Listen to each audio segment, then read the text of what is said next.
Welcome to All the Gear But No Idea, the South Australian fishing podcast hosted by Rhodey and Diz. The boys will share their tall tales of the one that got away, as well as some regular segments they know all you fishing tragics will enjoy.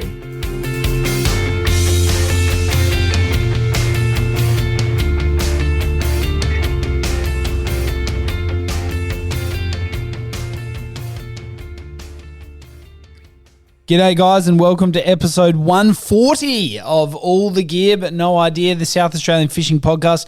Rhodey, we've got Darren from Sportfishing Scene and it is going to be great to have a chat with him. He's managing that brilliant tackle store in Adelaide and we love visiting them. Yes, Diz, it's the certainly the place to go. Like I get there's lots of tackle stores around Adelaide and you can buy things online and all that sort of stuff, but you need some advice. Particularly if you fish as badly as you. Mate, and now more than ever, you got to support the small guys. You got to support the family-owned, independently run tackle stores and more broadly businesses. Stick it to the big guys. And that's just where you get the tips, you get the information, you get what's biting where. They tell you how to use the gear you've bought. When you buy it online, you got no idea what you're doing.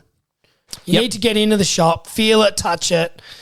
Just do all the right things. Get in for the locals, Diz. Good stuff. Love it, Rhodey. Let's get into oranges and lemons, mate. And I'll start by saying I've got a week off coming. Oh, where you going, mate? Oh, mate, we're going to Brisbane. Oh, it's fishing Brisbane. You be taking the rods? Getting out of here. Surely. Getting out of this cold part of the world and going and getting some warmth. Yeah. You got the rods packed or? I might pack a little traveller and see if I can't flick a few lures around for some flatties. Yeah, I reckon you should. In the river. Take the Shimano Revolution little travel rod. It's a lovely piece of kit, that one. Yeah, actually, I think I will probably pack a little travel rod. I think you should. Yeah, can't hurt. Anyway, that's my orange. What's your orange? Well, I've just been away, Diz. We were in Robe last week. It wasn't quite as tropical as your Queensland holiday, but mate, Robe's a cold part of the world. Good to get away nonetheless, and I certainly took the rods. We won't go into my lemon just yet, but yeah, good to get out of Adelaide for a week and not do any work. Yeah, nice. Well, while you're talking about it, why don't you tell us about your lemon? Dizzy, I think my fishing's cursed. I caught like 2 little tiny salmon trout for the week. Couldn't catch a cold? I went fishing in the, I don't know how well you know Robe is. You've been there, I know that, but the entrance to the marina there, everyone said there's silver trevally, salmon, plenty of fish, burley up, soft plastics, you'll get them. I reckon I put 2 kilos of burley pellets and a bag of pilchards chopped up as burley and I did not get a bite. Wow. Went to salmon hole at Beachport, nothing. Yeah, right. So you basically suck. I suck. Yeah, fair enough. But actually, interesting, there was a guy who messaged us on the Instagram page. He manages a Instagram page called South Australian Beaches. So it's got 55,000 followers, I think it had. So it's a pretty big Instagram page. So he obviously knows what he's talking about. Yeah. He's a Beachport local, went there the day after me, said there was 5 of them fishing, caught donuts. Oh, so and he said that was the first time he hadn't caught anything since Christmas. Does that make you feel better? A bit. Yeah. So I don't know whether maybe the algae's kicked off down there or maybe I've brought the bad luck. I don't know. Yeah, probably the latter, I'd say. But did get a cut little salmon trout out of the creek at the back of Robe, so that redeemed myself. Was Lil with you that day? Nah, that was a solo mission. Oh, wow. Took her and she was more interested in eating a cold pie. Fair enough. I let her use hooks for the first time though. She was wrapped with that. Yeah, she was chuffed. Put a hook on her rod. That was nice. No, really, and didn't lose an eyeball either. Really increased her chance to catch something now. Happy days. Okay, well, I'll roll that into my lemon. And Rhodey, we got ourselves sorted for the barrels. We're anticipating them to arrive to some of the locations we've talked about in the past, whether that's down on Yorks or the Eyre Peninsula or somewhere that we could get to and venture out in our boat if the weather played the game and all things aligned. And nothing. Yeah, Diz, we could have had these combos set up any of the past 5 years and we would have got into them. Oh, dear, very disappointing. But we're watching it closely because you never know when they might rock up. And we're also really keen for some of those spring species to start coming into play before too long already. Yeah, and I know the barrels have been quiet. You know, Southeast had a little bit of a run and nothing really from Marion Bay or Port Lincoln, but they have turned up later in the year previously. Yeah. We It's went one of down those to things. Port Mac in September one year, I reckon, didn't we? Yeah, we did too. Yep. So they were having a run then. So Yeah. year's still young, mates. Just don't lose hope just yet. Good call. All right, Rody, what's been getting traction on the socials? Do you like my little drone video of the Robe Jetty? Yeah, I didn't mind it. Yeah, actually. good, wasn't it? Wasn't horrible. I just wanted to check out some of the storm damage, Diz. Yes, yeah, I did see that. That was probably a good little public awareness campaign that you did I there. talked a big game about doing one at Kingston too because that jetty's damaged, but didn't quite line up logistics. Yeah, fair enough. Do you want to know what my lemon could be? You putting the drone away with pretty flat batteries. Oh, that was not me. Mate, have you ever heard of a PowerPoint? Yeah, I know. Do you think I checked that before I went You can out? open it up and check whether the batteries are powered. It's pretty easy. You just click a button and it tells you which ones are charged or And not. do you know? Yeah, they all had 2 out of 4 lights on, so they were all about 50%. Do you know what's a trap with drones? You put them on and it says 40% battery charge. You think, oh, that'll be all right. The thing bloody automatically comes back to you when it's down to like 24%. Yeah, well, you don't normally follow that anyway. You normally go, when it says you've got 5 seconds left, you're like, oh, it's just the guide. That's fine. We can probably do one more lap. Next minute, it's landed somewhere bloody 5 kilometres away. You're a horrible drone pilot. You should go back and do your training again. All right, Diz, let's keep moving. I've had enough of Okay, this. all right, let's get into the news. Rody and Diz have been searching far and wide to bring you the latest news across all fishing in the state, and we'll give you the rundown on what you need to know.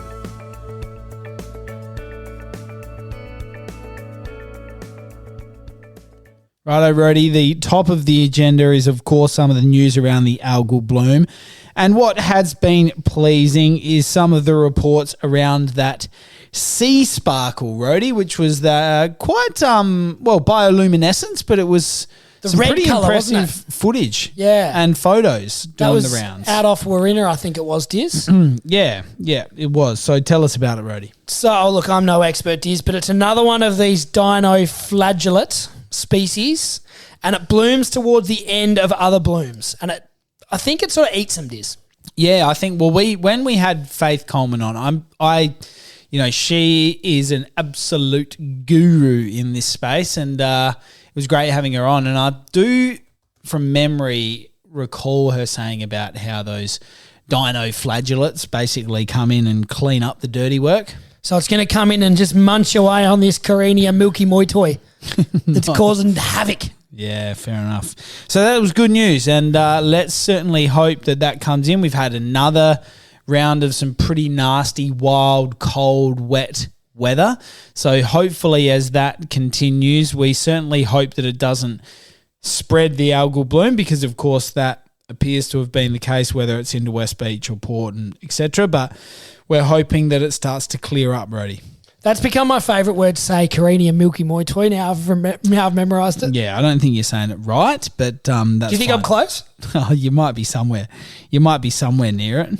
All right, Diz, let's keep moving. There's lots to cover in this algal bloom. So we're not going to sit on it for too long, but there has been a few things that have come out of this, and Wreckfish have secured free statewide boat launching for citizen science projects. I didn't get that word very well, did I? Projects through Eco Launch Initiative. Happy days. So they've got together with the councils and the state government. If you're an organisation or someone doing any sort of citizen science, you can fill out a bit of paperwork and get free launching, Diz. That's good, Rody. We love that. That's really helpful. Rody, let's talk about the fee relief for the professional sector. This does come, of course, after a lot of media traction around the damage that this is doing to the commercial fishing sector. There was a number of pros that were talking in the media and others about how difficult this has been and how much it's affected their livelihood, and that the government really does need to listen to their concerns. And the government has come through in, I think some people have felt as though this probably doesn't quite go as far as it needs to, and hopefully this is step one, but it's around fee relief for the pros. Yeah, so that's a good step in the right direction, Diz. So we will hope that, as you say, is part of the bigger picture. Wreckfish has also put together some more information on their Facebook page, so some algae emergency options.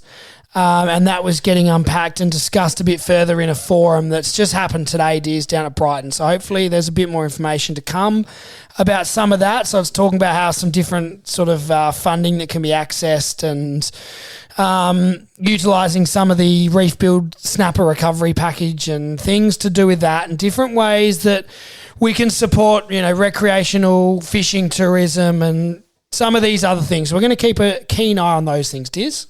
Yeah, good call, Rody. In other unfortunate news, the Port Lincoln oyster farms, some of which have needed to close.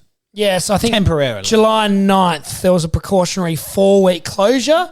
Yep. Was enacted at the Boston Bay, Bickers Island, Lower Eyre and Proper Bay oyster harvesting area as a result of toxins that were found during the routine testing by the South Australian Shellfish Quality Assurance Program.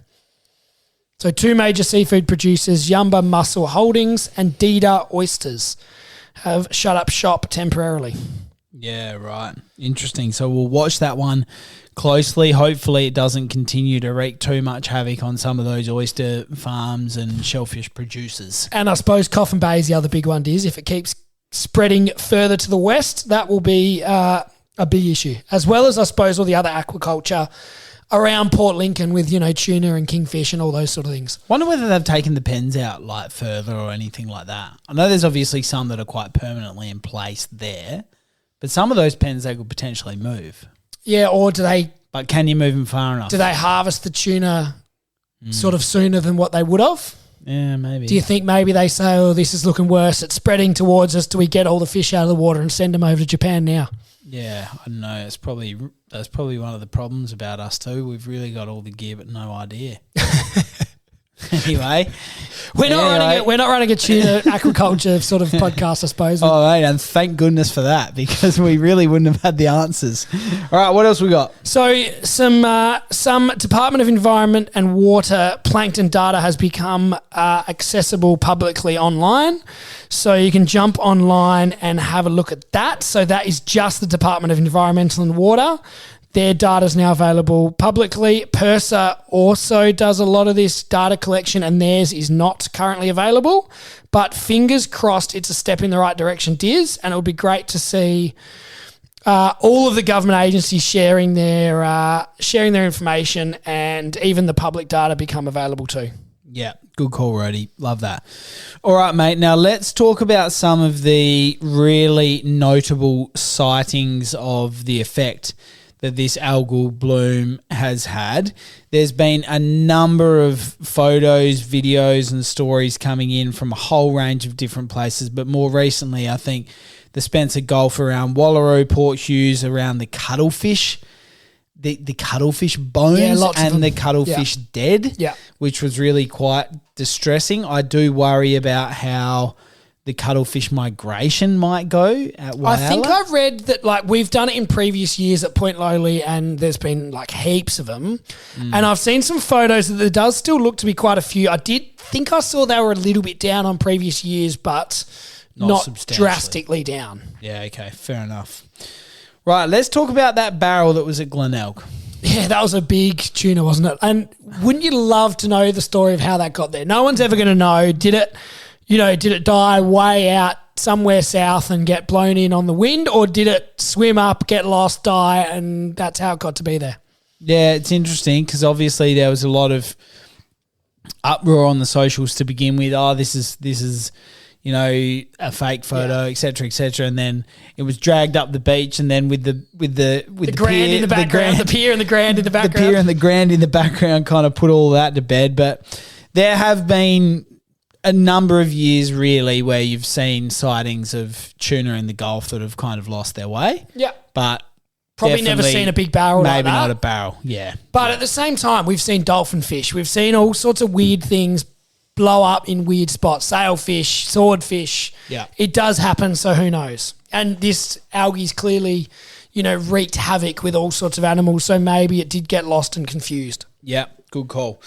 Rody, the dolphin at Carrickalinga really did pull at the heartstrings of a lot of people around this. Yeah, there's been a couple of dolphins now, haven't there? And that's I think I suppose dolphins are a bit more lovable than Port Jackson sharks. Yeah, look, I think most people would sort of say that they'd be a bit more distressed seeing a dolphin dead rather than your humble leather jacket. But at the same time, like, there's hundreds of thousands of fish dying, and maybe that should be given just as much media attention as one dolphin is. Mate, do you want to get us cancelled? Do not speak ill. Do you reckon the Port River Dolphin crew will come and get me? They'll be after you. Look, it's not good news. We shouldn't make light of it. It's not good to see this, but it was quite amazing. I think about seeing those dead dolphins really does show the impact firsthand of what this algal bloom is doing. Rhodey, we are going to talk a bit more with Darren later about what effect this is having on the tackle industry more broadly and some of the observations he's had. That footage of Ardrossan jetty underwater from like May to now or recently was quite just a massive difference. And also talking about the Ardrossan jetty, did you see all those garfish that were cut in half? And I saw it originally and I saw that photo and I was like, they're all cut, like someone's been using them as bait and just tipped them in. But apparently it stretched for like 10 Ks. Yeah, right. So I think the theory was, well, it was a theory. I read someone posting saying they reckon the garfish was struggling, swimming like on the surface, not swimming very well, and then getting munched on by birds, and that's why they were in half. Oh, yeah. Whether that's true or not. Interesting. Don't know, but there was also a shark in Port Lincoln, Diz, in the bay there. Oh, yes. So I don't know whether you saw that one as well. So that was another sort of worrying sighting, just that it could be getting more prevalent over on the Eyre Peninsula. Yeah, good call.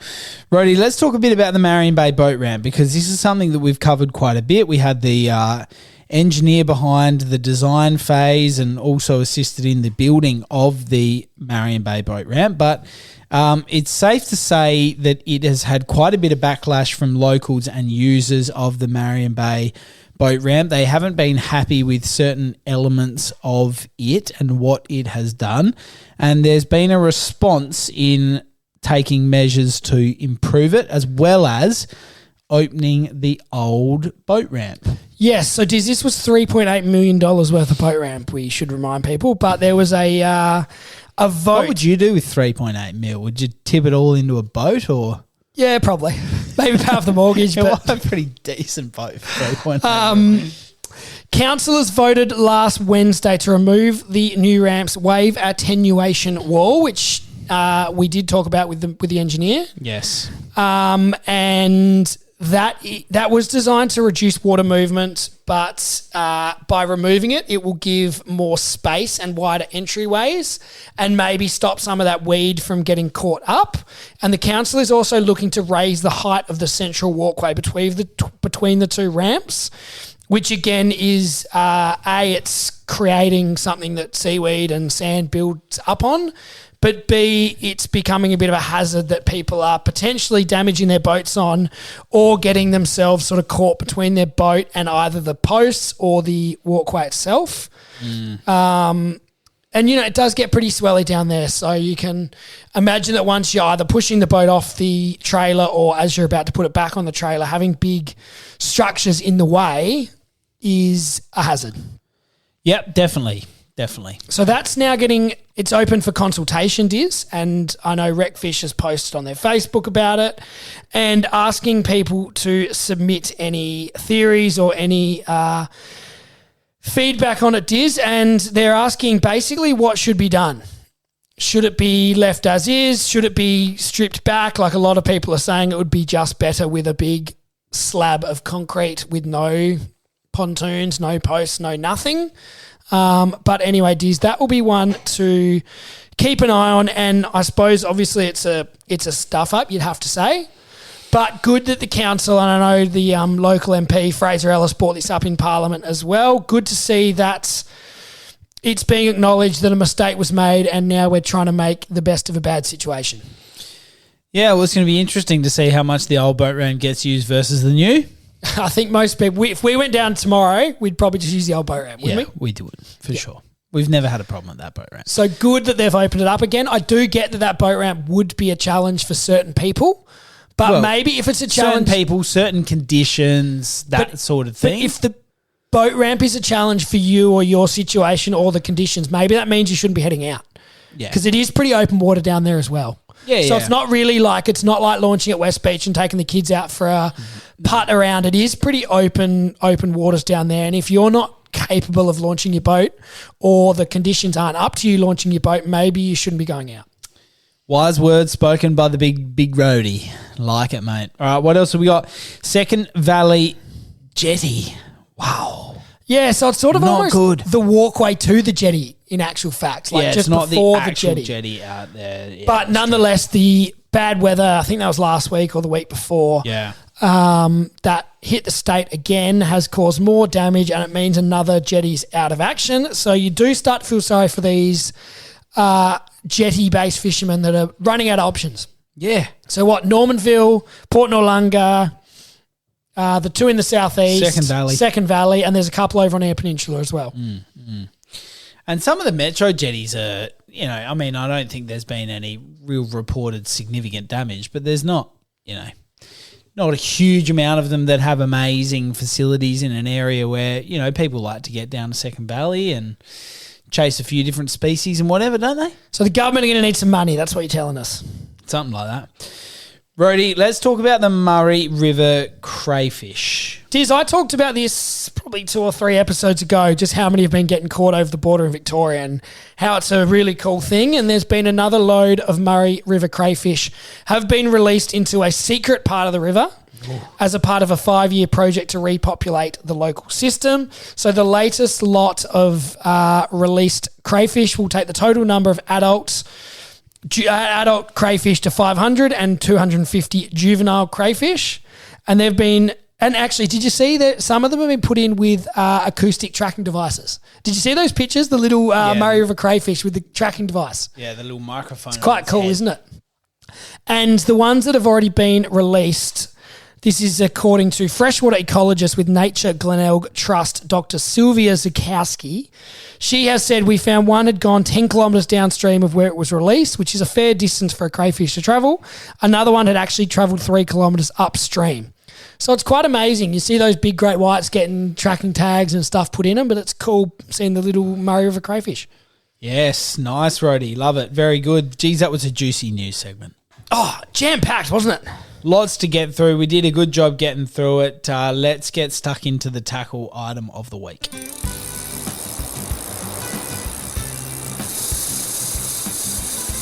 Now it's time for Rhodey and Diz to really show you what it means to have all the gear with a lot of idea as they review a tackle item of the week. All right, Dizzy, we always shout out for some listener involvement, and this legend, Matt Kumitsis, has got involved and suggested a tackle item. Well done, Matt. So he has talked to us. He's brought to our attention a product called the Life Straw. Yes. So what it is he likes to go kayaking, fish a bit inland, and he uses it when he goes hiking for cod in the upper end of the Murray River in New South Wales. And what it is it's a way of accessing clean drinking water without carrying litres and litres of water, Diz. Yeah, okay. So it's a straw that filters the water. It removes 30 plus contaminants. And I'm just looking on their website, how does the Life Straw work? So it's got hollow fibre membrane technology. And it says, picture bundles of straws with microscopic holes in them, so small that organisms like bacteria, parasites, and even dirt and microplastics cannot pass through. They say it is a super advanced spaghetti strainer. Wow.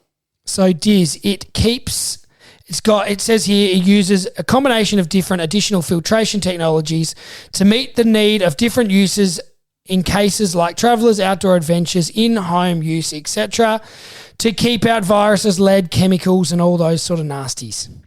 Wow, that's pretty impressive, Rhodey. And it's quite interesting. They've got different straws, they've got different water bottles, they've got stuff that you can use at home when you're out and about.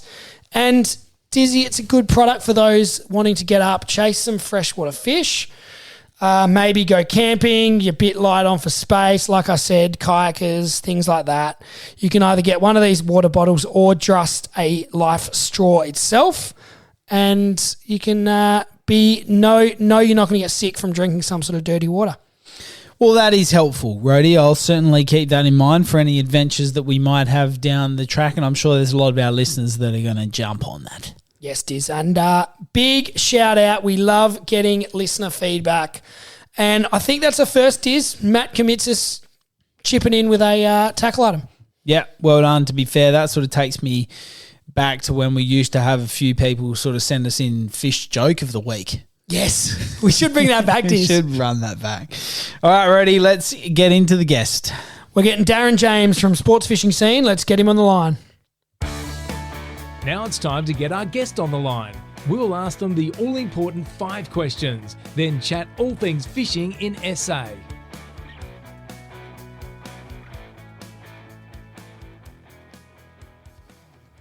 All right, Diz, we are joined here by Darren from Sportfishing Scene. Welcome to the show, Darren. Thank you very much. Glad to be here.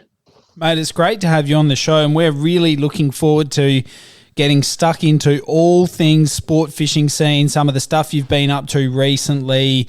But we do like to ask the 5 questions for all of our guests. So let's start by, Darren, if you don't mind, tell us about your best fish. Go for it. Yeah, my best fish, most memorable fish probably is actually a 30-pound mulloway I caught out of West Lakes many years ago on lure. Just fishing light line. I was fishing 4-kilo braid. And I had my cousin Wes from Whaler down, just trying to get him onto his first mulloway, and hooked onto this mulloway casting lures around down the lake, blowing 30 knots, middle of winter, freezing cold, raining, and just had an epic battle with this fish. And it took me probably 10 to 15 minutes to get in, and just the elation of seeing, with 118 centimetres when I landed it, just seeing the sheer size of it come in. When I expected to catch nothing that night was just etched in my mind, and I actually had a mould done on that particular fish, which I have up in the wall. Yep. So I can relive that memory all the time. Beautiful. Nothing like catching a fish when you think you're not going to. Yeah, now, pretty much. That's mulloway fishing for you. Yeah. Now, Darren, tell us your favourite thing about fishing. For me these days, it's just about getting away, just clearing the mind. Being at work 5 days a week and just being able to go. I do a lot of river fishing these days, chasing Murray cod, and love getting away and just having a campfire and casting lures all day. It's just relaxing. And when I'm up there, I just don't think about anything else. It just really clears the mind, and it's good for the soul. Yeah, it's a fantastic way to enjoy fishing by getting in the great outdoors and enjoying those simple things like you say, campfire, nature's TV, as we often refer to it. So it's always good fun. Now, Darren, tell us your first fishing memory, or what got you into it? First fishing memory was probably catching a double header. I reckon it was a Tommy and a Garfish off the L-shaped jetty in the North Arm. Back when I reckon I was probably about 6 years of age. My uncles were big into fishing back then, so I used to do a lot of fishing with them, just bread and butter stuff around the port. They lived down at Taparoo, so I was always close access to the water. And that's probably the first one I remember, to be honest. But yeah, many memories since then, so it's kind of a bit blurred when I kind of think back that far. Beautiful, very good. So many of our guests have said similar, starting with the bread and butter and then going on to bigger and better things. Now tell us, Darren, what's your favourite sort of fishing and why? Favourite sort of fishing, I love going up the river these days, but I also like wading the flats. I love chasing big flathead locally and down the peninsula. I've done a fair bit of that in the last few years, catching flathead over 70 centimetres, which is a bit of a challenge, but I just love pushing myself to do bigger and better things. And I like the hard stuff. So, yeah, these days it's more about, just challenging, pushing the edge a bit. And, just getting out there and doing some exercise as well. So it's good for the body. Yeah, epic, mate. Love that. Now, last one of the 5 questions. What's a funny fishing story you can share with us, or tell us about the one that got away?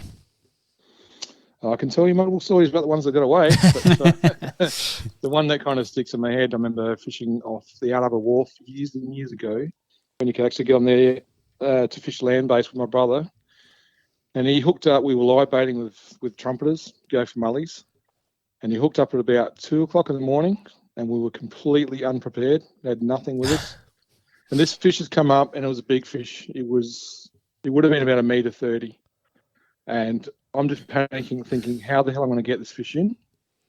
So, fully clothed, decided to climb down the ladder to attempt to lift this thing up with one hand and climb back up the ladder. And I reckon I must have got about 3 or 4 rungs up and decided I just couldn't hang on anymore. So, completely clothed, hang on to this mulloway. I fell back into the water, 2 o'clock in the morning, fully clothed in the Port River. So, and just remember that when I resurfaced, my brother's just saying, "Don't lose my fish." I'm worried about the fact I'm completely closed and around that. So did you land the fish? That's the most important thing. We did land the fish. We did. Very good. Made it all worthwhile. Yeah, it did. It's well worth the dip.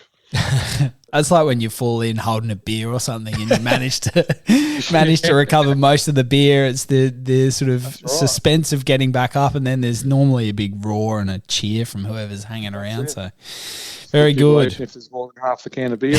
That's right. All right, Darren, now tell us about your history in the tackle industry, mate. How long have you been involved and that sort of thing?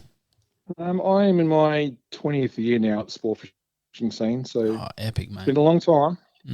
Long time.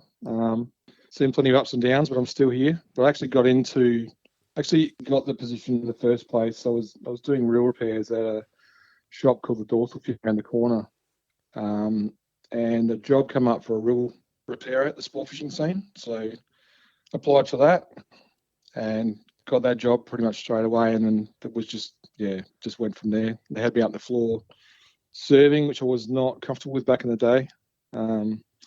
Completely against I was not a very confident person, so it's kind of taught me a lot, and definitely a much more confident person now versus when I first started. But reel repairs is the thing that got me in, and even 20 years on, I'm still doing reel repairs. So there you go. It's been a long journey. Very good. Now, Darren, tell us, it's the succession plan. So you're in the process of taking over from Clifty, running the show. Is that right? Pretty much doing that now. So he's basically semi-retired. He's out fishing as much as he can now, which I don't blame him. He deserves it. He's done the long years, put in a lot of hard yards over the years at the sport fishing scene. So he's pretty much fishing as much as he can, and I pretty much manage the shop.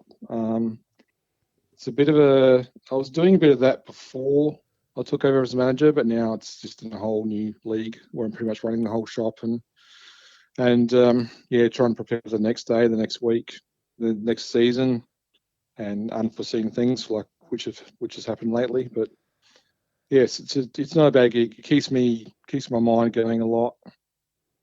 It's very full on, unless you're actually in the position, dealing with budgets and doing stock ordering and plus doing website work and reel repairs. It's just full on.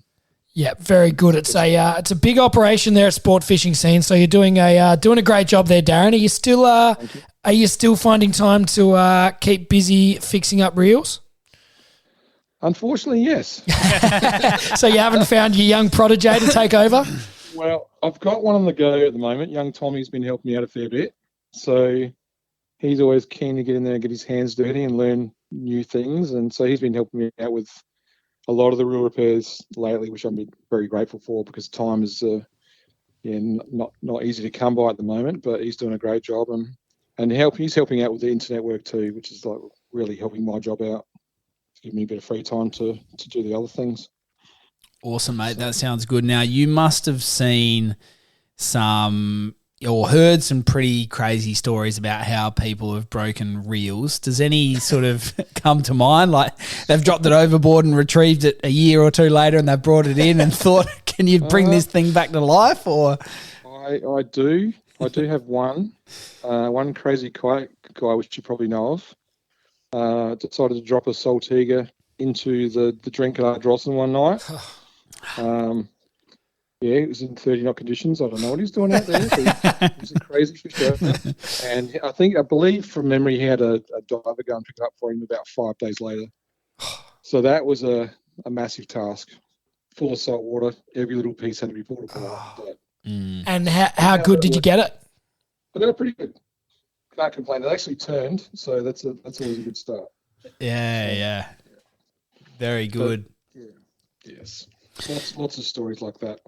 Yeah, epic. Now, Darren, you mentioned curveballs and things that have come up out of the blue. Let's talk a bit about the effect of this algal bloom. There's certainly a lot of people that are feeling for everybody that is in the industry, and of course the effect this has had on fishing and the environment. But I'm sure that the very real effect of how this has affected the business and other people, you've seen that firsthand, no doubt. Darren, can you share any of that with us?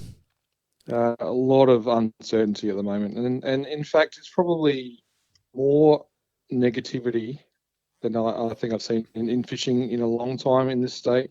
A lot of mistruths out there with people with their own theories and Chinese warships and all sorts of rumors, and nobody actually fully knows what's caused it.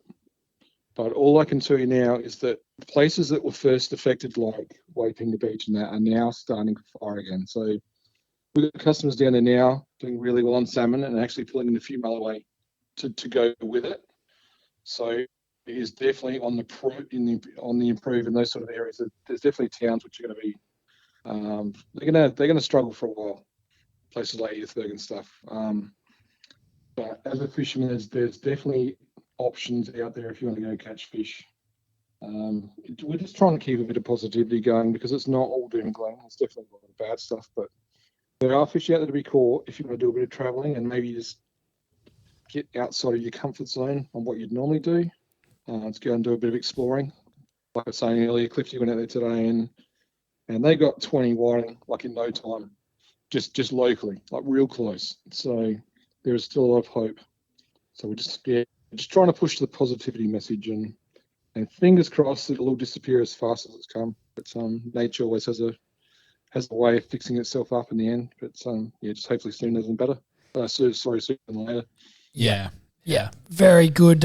We did see Clifty catching fish today, and hopefully that's a sign, as you say, of some positivity. And that's sort of what we're gonna try and do. Diz, we're gonna try and move on and find some fish and talk about some of the good things that are going on. You did mention the negativity. I just want to go back into that one more time. The snapper ban. How's that been affecting the business over the last 5 or 6 years? And obviously hoping that'll be cleared up sooner rather than later. We have our fingers crossed for that one. We were lucky enough at the time that when that initial ban came in, that the tuna showed up in good numbers down at Victor Harbour. So it kind of people would actually have the opportunity to go and catch something different and not just focus on snapper. So that was a bit of a saviour for us, definitely. And having the barrels come through the last couple of years as well during the winter time has really helped our business.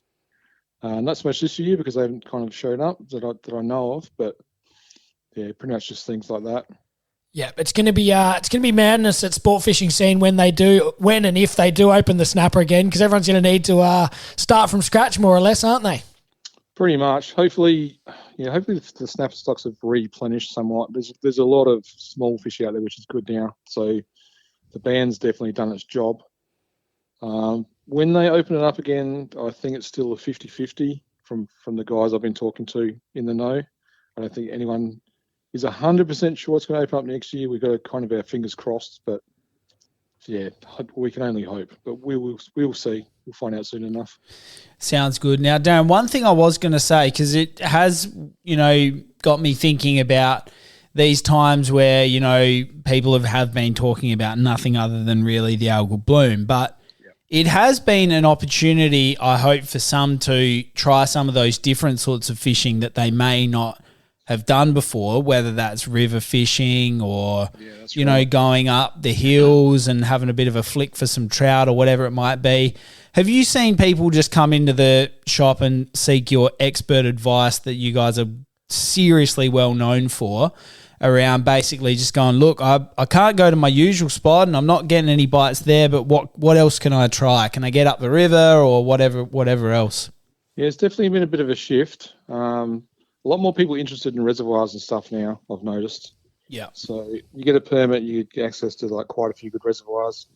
Always kind of tough fishing freshwater during the winter time, I've found, but they're out there giving it a crack and catching some nice fish, particularly down south into my ponga, like some really nice callop and the occasional cod coming from there. But trying to show people that the Murray River is definitely an option this time of year. And the callop up there have just been going absolutely fantastic this season. Really big fish.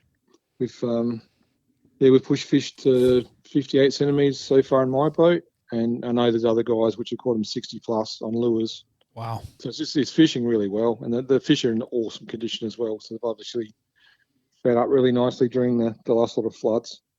And catching quite a few small cod too. So, yeah, things looking very bright up there, that's for sure. Yeah, beautiful. Well, it's good to see that the industry's pivoted. And that's what you've been doing, is that right, Darren? You had some time off and went up and caught some natives? Did, yeah, got a few cod. Some really big callop. Just had some, just awesome times up there fishing with my brother, and I do a lot of fishing with my fiance Tash, and she loves getting up there and not so much fishing, but just enjoys reading a book while I cast lures from dawn till dusk, and then come back, have a big fire, and it's really, really good times. So there's plenty of options, guys. Yeah, very good. Sounds perfect, Darren.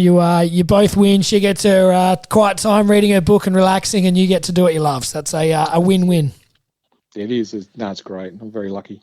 Beautiful. Now, lastly, tell us about, obviously we see, fishing in this state's very seasonal. You talked about the barrels and coming into school tuna season as the weather sort of warms up and it comes in waves and things like that.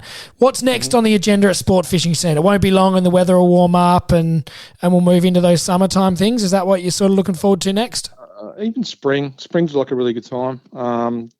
The yellowtail kingfish will be starting up very shortly. So they're an awesome fish to catch. Nothing quite pulls as hard as a kingfish from what I've seen so far.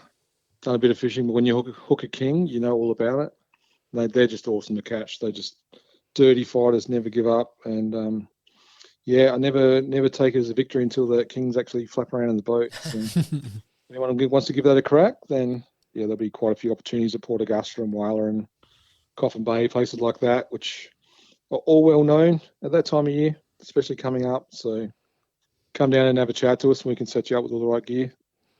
Epic, mate. That is a fantastic way to end, because exactly that is what all of our listeners and we love doing when we get the chance to get down into sport fishing scene to you guys with all the expert advice and everything that you need. We love what you do down there. Darren, thank you for pointing us real amateurs with genuinely no idea into some sort of direction to try and catch some fish. But it's been great having a chat with you, mate, and I hope the positivity sort of starts coming through in absolute droves for fishing and this algal bloom. Like you say, nature has a way of sorting itself out. So thanks again for coming on the show. Really appreciate it. That's my pleasure, and just want to thank all the customers supporting us at the moment as well.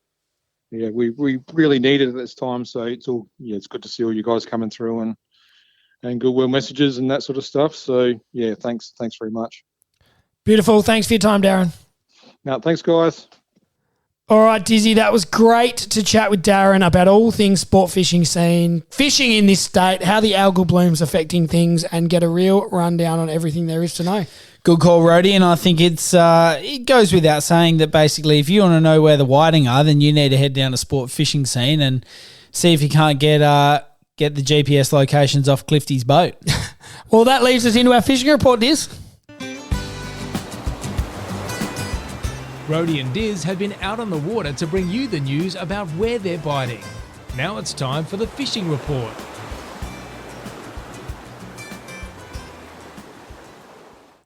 So as we've said, Rhodey, Clifty, he's no stranger to getting the bag of whiting. He's done his time in the fishing industry once, twice, a lot of times over, an absolute great contributor to the sector, and now he is cleaning up on the whiting.